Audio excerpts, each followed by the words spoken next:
Hello guys, আজ আমরা চলে এসেছি আর একটা নতুন ভিডিও নিয়ে। যারা ভাবছো যে তোমার ফেসবুকে ভিডিও দেখতে গেলে বেশি ডেটা ব্যবহার হয়ে যাচ্ছে, তাহলে এই সেটিংসটি অবশ্যই দেখে নেবে। তার জন্য সর্বপ্রথম চলে আসতে হবে ফেসবুকে। ফেসবুকে এসে এখানে যে তিনটে লাইন দেখতে পাচ্ছ, সেই তিনটে লাইনে ক্লিক করবে।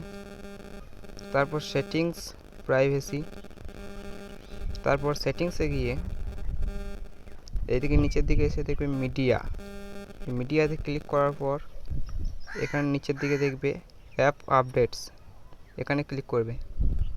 এখানে যে অন করা আছে যে দুটো অপশান, এই দুটোকে অফ করতে হবে।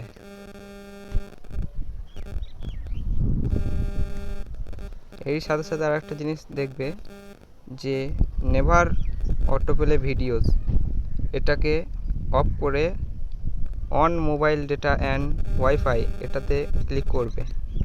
তাহলেই তোমাদের সমস্যার সমাধান হয়ে যাবে।